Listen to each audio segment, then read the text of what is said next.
Bismillahirrahmanirrahim. Assalamualaikum warahmatullahi wabarakatuh. Anak solih dan solihah, bagaimana kabarnya semuanya? Tentunya semuanya dalam keadaan sehat walafiat ya tentunya. Semoga Allah Subhanahu wa taala senantiasa menjaga kita dan memberikan kita kesehatan dan waktu luang agar kita senantiasa bisa menggunakan waktu kita untuk menuntut ilmu Allah Subhanahu wa taala, termasuk pada kesempatan yang mulia ini, yang pada hari ini. Pada kesempatan yang mulia ini kita akan belajar yaitu tentang pelajaran tauhid ya, yaitu iman kepada malaikat Allah Subhanahu wa taala, yaitu iman kepada malaikat Allah Subhanahu wa taala. Tapi alangkah baiknya sebelum kita memulai pelajaran ya, alangkah baiknya kita berdoa terlebih dahulu ya. Persiapan berdoa mulai. Allahumma salli ala Muhammad wa ala ali Muhammad. Raditu billahi rabba wa bil islami dina wa bi Muhammadin sallallahu alaihi wasallam nabiyya. Rabbi zidni ilma warzuqni fahma waj'alni minas salihin. Allahumma hdini li ahsanil akhlaq la yahdi li ahsaniha illa anta wasrif anni sayyi'aha la yasrifu sayyi'aha illa anta. Allahumma inni as'aluka ilman nafi'an wa rizqan thayyiban wa amalan mutaqabbala. Amin ya rabbal alamin. Berdoa selesai. Baik, anak-anakku yang salih dan salihah, kita sebelumnya telah mempelajari yaitu tentang iman kepada Allah Subhanahu wa taala. Nah, sekarang kita akan mempelajari pengertian iman kepada malaikat Allah Subhanahu wa taala. Anak solih dan solihah, apa itu pengertian iman kepada malaikat? Nah, pengertian kepada malaikat yaitu meyakini adanya malaikat yang Allah ciptakan untuk beribadah kepada Allah serta mengerjakan apa yang Allah perintahkan, dan sekali-kali mereka tidak mendurhakai Allah Subhanahu wa taala dalam seluruh perkara atau perintah Allah Subhanahu wa taala. Jadi sifat ya, para malaikat itu diciptakan untuk tunduk ya dan taat kepada perintah Allah Subhanahu wa taala, dan mereka tidak pernah mendurhakai atau melawan perintah Allah Subhanahu wa taala. Berbeda dengan manusia. Kalau manusia ada yang mereka menentang perintah Allah Subhanahu wa taala, karena malaikat tidak diciptakan itu memiliki hawa nafsu ya, atau keinginan, sedangkan manusia itu diciptakan memiliki hawa nafsu. Nah, itu perbedaannya. Jadi para malaikat itu senantiasa tunduk, patuh dan taat kepada Allah Subhanahu wa taala dan tidak pernah melanggar atau menentang perintah Allah Subhanahu wa taala. Itu pengertian dari iman kepada malaikat.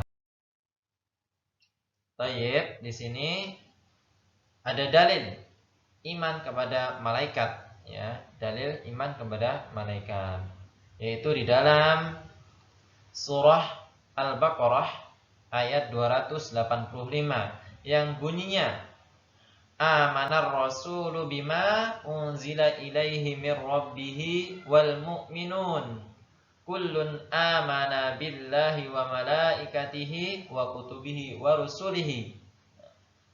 Rasul yaitu Muhammad Shallallahu Alaihi Wasallam beriman kepada apa yang diturunkan kepadanya, yaitu Al-Quran dan Tuhannya.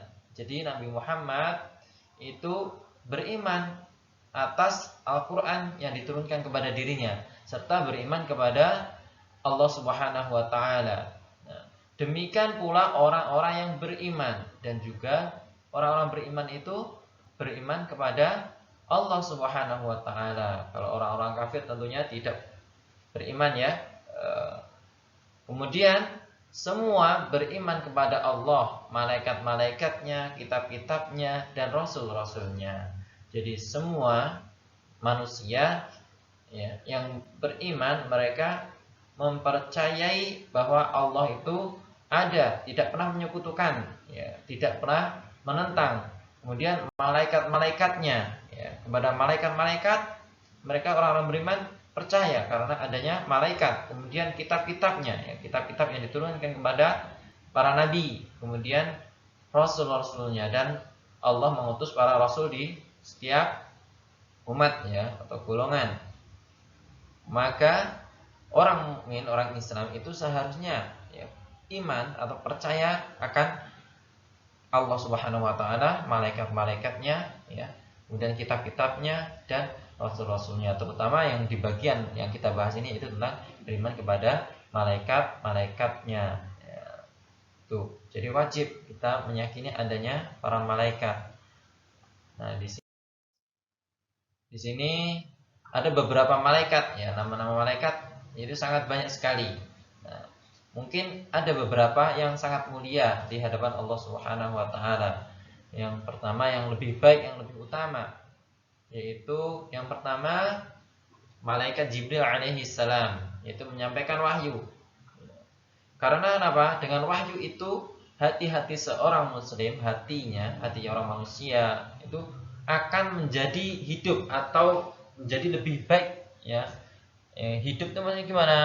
Senantiasa hatinya itu ingat kepada Allah Subhanahu wa Ta'ala ya. Karena wahyu itu yang memberikan siapa? Allah di perantara malaikat Jibril. Misalkan wahyu yang disampaikan kepada Nabi Muhammad SAW, yaitu berupa Al-Quran dan kalam-kalamnya, ucapannya, itu apa? Itu adalah wahyu, berupa nasihat-nasihat, teguran-teguran, itu wahyu, agar orang atau manusia semuanya itu beriman kepada Allah Subhanahu wa Ta'ala ya. Itu tugas malaikat Jibril, itu yang paling utama. Kemudian yang kedua yaitu malaikat Mikail, yaitu menurunkan hujan. Nah, di sini kita ya pada kesempatan yang ini di musim sekarang ini adalah musim penghujan. Siapa yang menurunkan hujan? Yaitu malaikat Mikail, ya, malaikat Mikail. Maka dari itu kita ketika ada hujan, kita wajib ya memuji Allah Subhanahu wa Ta'ala ya. Dengan gimana doa ketika hujan? Allah ya, Allahumma shayyiban nafi'an ya. Jadi doa itu kita panjatkan ketika sedang turun hujan. Maka dari itu ketika ada hujan, kita senantiasa berdoa dan mengingat Allah Subhanahu wa Ta'ala. Dan ketika hujan adalah waktu mustajab untuk berdoa. Nah, demikian. Kemudian yang ketiga yaitu malaikat Israfil, yaitu peniup sangkakala ya, peniup trompet ya. Di sini malaikat Israfil tugasnya adalah meniup sangkakala. Maka nanti ya di hari kiamat kala akan terjadi, yaitu ketika diperintahkan Allah Subhanahu wa Ta'ala malaikat Israfil ya, malaikat Israfil ini meniupkan sangkakalanya, trompetnya, yaitu yang pertama akan hancurnya muka bumi ini ya. Kemudian ada juga ketika peniupan yang pertama dibangkitkan manusia ya, dan juga dikumpulkan manusia, yaitu peniupan sangkakala. Maka dari itu malaikat Israfil sekarang itu memikul atau membawa trompetnya sampai nanti Allah memerintahkan untuk meniupnya, itu akan hancurnya muka bumi ini, sebagaimana di dalam surah Al-An'am, yang artinya di waktu sangkakala ditiup dia mengetahui yang gaib dan yang nampak, dan dialah yang maha bijaksana lagi maha mengetahui. Tuh. Kemudian di suratul Kahfi ayat 99 yang berbunyi wa nufikha fis suri fajama'nahum jam'an. Kemudian ditiup lagi sangkakala lalu kami kumpulkan mereka itu semuanya. Nah, ini dalilnya akan nanti manusia di akhir zaman akan dikumpulkan menjadi satu, ya. Sholih dan sholihah yang selanjutnya yaitu malaikat-malaikat yang lain yang juga memiliki tugas, ya. Di antaranya adalah yang pertama malaikat Israel. Nah, malaikat Israel apa tugasnya malaikat Israel, yaitu mencabut nyawa. Jadi ada malaikat di sini, ya. Jadi tugasnya berbeda lagi. Yaitu malaikat Israel ini itu mencabut nyawa, ya, manusia, hewan dan sebagainya. Tugasnya adalah malaikat Israel. Sebagaimana dijelaskan di dalam surah As-Sajdah yang bunyinya, katakanlah malaikat maut yang diserahi untuk mencabut nyawamu akan mematikan kamu, kemudian hanya kepada Tuhanmu lah kamu akan dikembalikan. Jadi itu, ya. Kalau nyawa kita dicabut, tentunya kita akan meninggal dunia, ya, dan akan kita kembali ke hadapan Allah Subhanahu wa taala, ya, itu.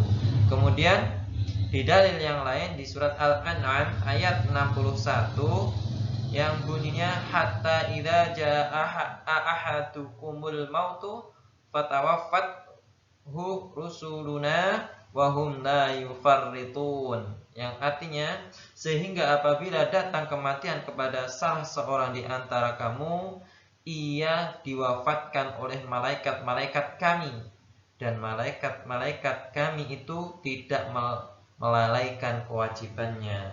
Nah, itu, ya. Jadi malaikat itu tidak lalai dengan kewajiban mereka dan senantiasa taat kepada Allah Subhanahu wa ta'ala. Yang selanjutnya itu malaikat munkar dan nakir. Apa tugasnya? Itu penanya di alam kubur. Nah, di alam kubur kelak kita akan menjumpai ini, ya, malaikat munkar dan nakir. Maka di alam kubur kita akan diuji berupa akan ditanya man rabbuka, man nabiyuka, wa man dinuka. Nah, man rabbuka, apa Tuhanmu? Kemudian man nabiyuka, siapa nabimu? Wa man dinuka, apa agamamu. Nah, bagi orang Islam tentunya kita senantiasa mengingat Allah Subhanahu wa taala akan ujian ini, dan ujian itu akan sesuai dengan amalnya. Ia bisa menjawab atau tidak sesuai dengan amalannya, ya. Bukan ketika kita di dunia itu sudah hafal, tapi di alam kubur kita belum tentu bisa. Kalau amal kita baik, ya tentunya akan bisa insyaallah izin Allah Subhanahu wa taala. Kemudian yang ketiga itu malaikat raqib, yaitu pencatat amal baik, ya.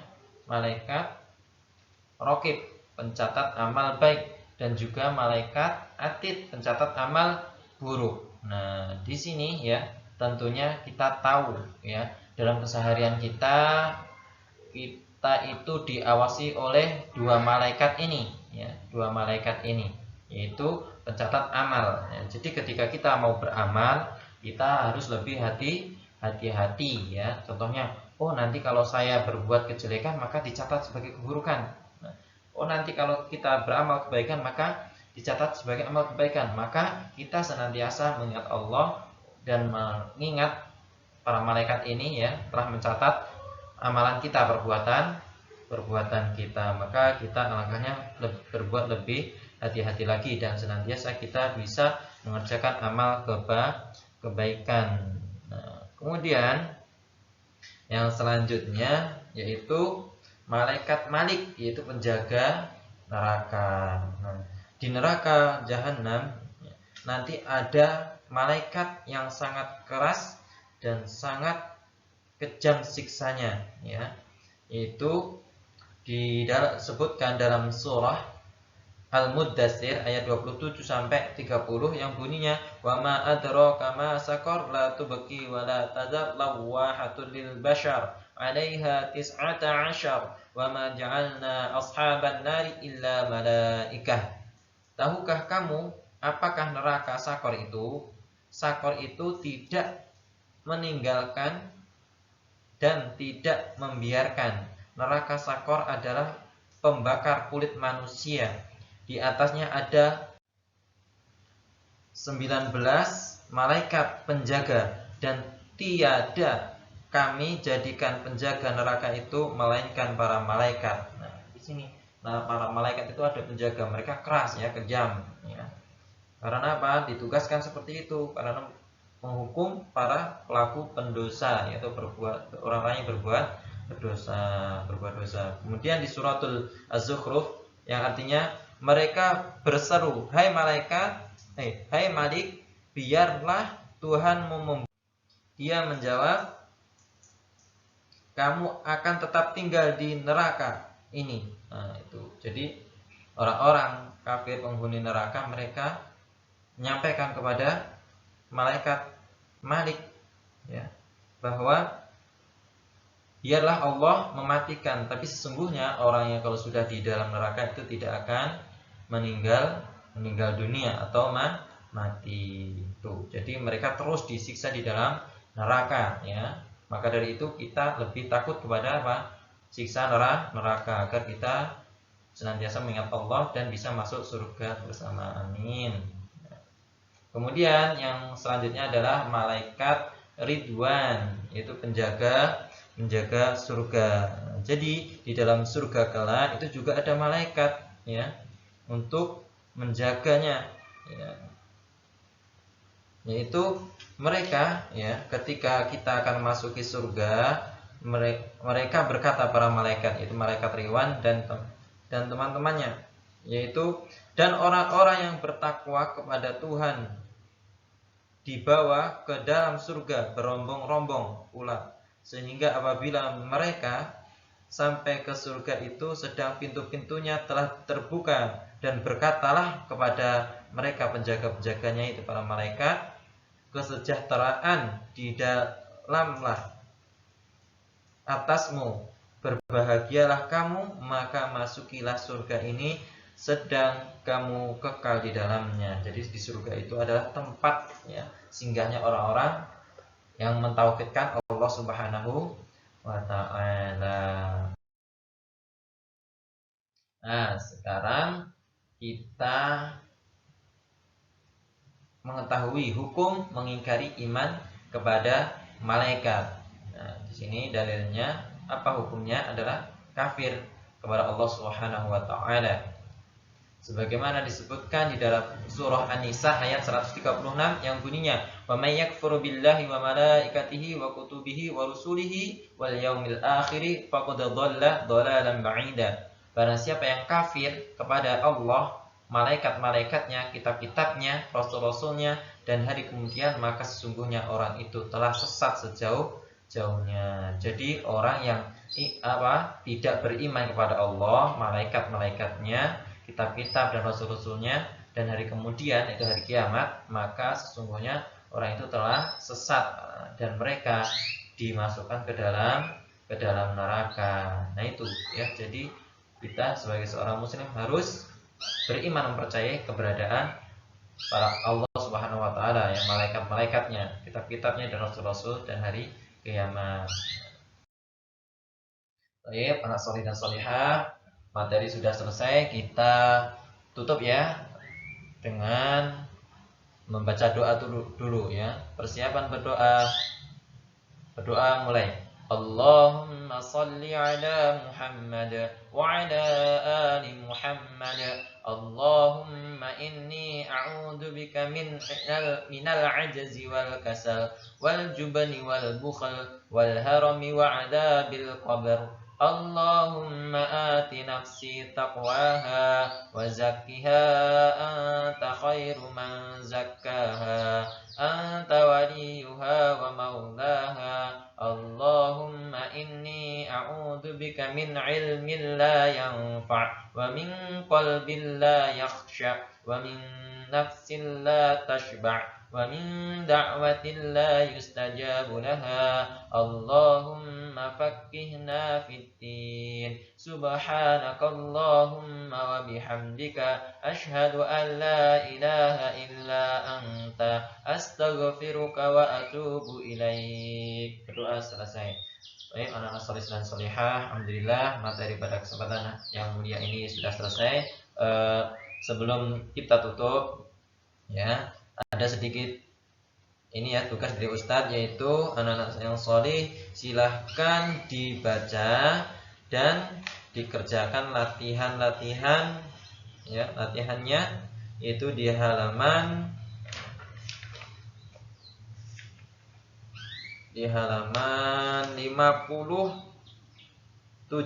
ya, 57 sampai halaman 60 ya, itu ada latihan dan juga dibaca bukunya. Semoga anak saleh salehah semangat selalu dalam belajar. Barakallahu fikum wa akhiran. Wassalamualaikum warahmatullahi wabarakatuh.